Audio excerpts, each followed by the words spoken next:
Je m'appelle Alex Turner, je suis un pilote d'hélicoptère de 35 ans, ancien militaire ayant servi en tant que secouriste en zone de conflit.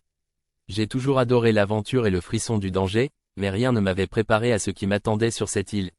Je venais tout juste de décrocher un contrat avec une équipe de scientifiques pour une mission de reconnaissance sur une petite île inexplorée de l'océan Pacifique. Mais tout a dérapé en un instant. L'accident a été brutal, l'hélicoptère a heurté quelque chose en vol, un oiseau ou une défaillance mécanique, je ne saurais le dire. En quelques secondes, nous avons perdu le contrôle et nous sommes écrasés en pleine jungle. J'étais le seul survivant. Tout commence par un fracas terrible. J'émerge des décombres de l'hélicoptère, le visage en sang, la douleur stridente dans ma jambe, et un bras enflé qui menace de m'achever. Je cligne des yeux, cherchant désespérément mes collègues. Mais il n'y a que moi, seul dans une clairière sauvage, entouré de débris fumants. Un rapide inventaire me dit que je n'ai qu'une gourde à moitié pleine, un couteau de survie émoussé, et un briquet presque vide. Alors que l'angoisse me submerge, je remarque des mouvements furtifs entre les arbres. Je ne suis pas seul sur cette île. En scrutant les environs, mon cœur s'arrête un instant lorsque je tombe nez à nez avec un serpent vert. Ses yeux jaunes me fixent, hypnotiques. Je me fige, lentement, je recule, mais son sifflement me pétrifie. Une roche à portée de main attire mon attention, et d'un geste rapide, je la lance dans sa direction. Le serpent se tortille et disparaît, mais ma peur est palpable. J'ai compris que cet endroit est loin d'être un havre de paix. Je passe la journée à rassembler du bois et des feuillages pour construire un abri rudimentaire. Alors que le soleil commence à décliner, une angoisse sourde m'envahit. Je sais que la nuit peut être fatale ici. Après avoir allumé un feu, des yeux scintillants apparaissent dans l'obscurité, me figeant sur place. Qui d'autre rôde ici? Le feu crépite, mais je sens que la chaleur est insuffisante pour me rassurer. Je me recroqueville, essayant de rester éveillé. La nuit m'entoure de son silence pesant, et un grognement sourd résonne quelque part dans la jungle. C'est comme si les bêtes se livraient à une chasse macabre sous le couvert des ténèbres. Mes pensées sont en désordre, ai-je vraiment des chances de survivre à cette nuit? Au lever du jour, je découvre d'étranges traces de griffes autour de mon campement. La panique m'envahit, je décide de sécuriser un périmètre et de trouver de l'eau avant que l'épuisement ne me rattrape. Mais chaque pas que je fais semble éveiller une présence invisible. Mes sens sont en alerte, et je découvre finalement un petit cours d'eau. Infesté de sangsues. Je fais le choix risqué de boire un peu de cette eau après l'avoir filtrée avec un morceau de tissu déchiré. Rapidement, des spasmes violents s'emparent de moi. Mon estomac me brûle, la panique monte. L'eau était-elle empoisonnée? Je m'agrippe à un tronc d'arbre, luttant pour garder conscience. Je sais que je dois trouver de l'eau propre, sinon je ne tiendrai pas. À bout de force, je m'enfonce dans la jungle et découvre une grotte cachée derrière des lianes. Bien que l'endroit soit humide, il semble plus sûr que l'extérieur. Je passe ma première journée à explorer les galeries. Les murs sont ornés de squelettes d'animaux, et des insectes phosphorescents illuminent le noir, mais aucune source d'eau en vue. Chaque minute qui passe est une minute de plus à attendre la mort. La faim commence à me ronger. Avec du bois et des lianes, je fabrique un piège rudimentaire. En quelques heures, je réussis à attraper un gros lézard. L'angoisse me submerge alors que je dois le cuisiner. Je vainc ma répulsion, le goût est infect, mais cela me redonne un peu de force. Je suis toujours vivant, mais pour combien de temps?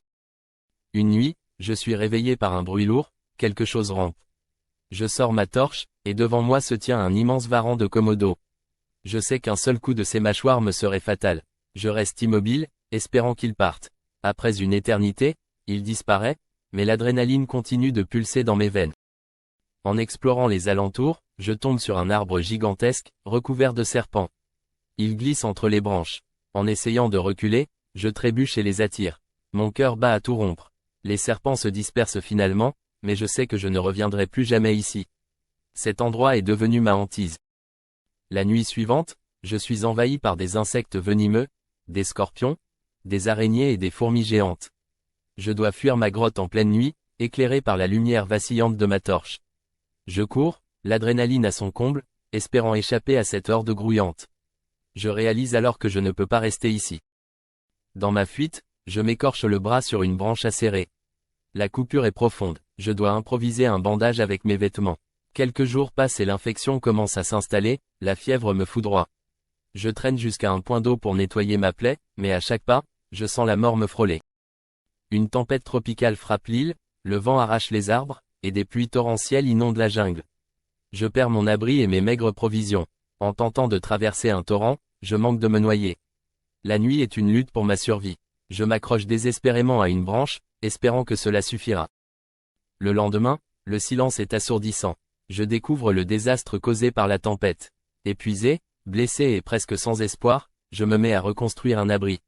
Je tombe alors sur une plante médicinale que je mâche amèrement. Elle pourrait peut-être soigner mon infection. Je prie pour qu'elle agisse. Je retrouve un peu de force et décide d'explorer une nouvelle zone de l'île.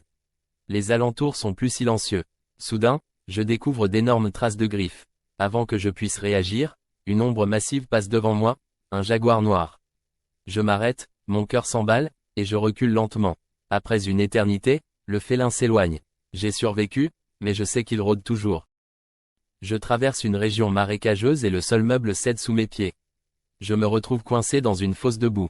Chaque mouvement m'enlise davantage. Je dois rester calme, respirer lentement, et utiliser toutes mes forces pour m'en extirper. Le processus dure des heures, et je sors couvert de boue, exténué. Avec le moral au plus bas, je sens que je ne survivrai pas une nuit de plus.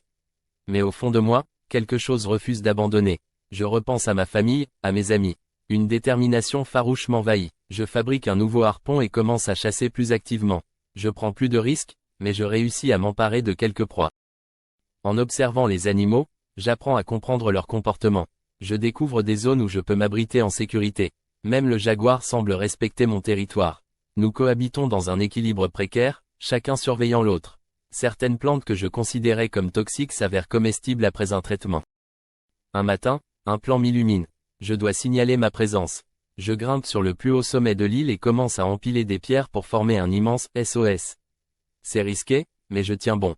À la fin de la journée, mon message est en place. C'est ma dernière chance. Les jours passent, l'île semble presque m'accueillir maintenant.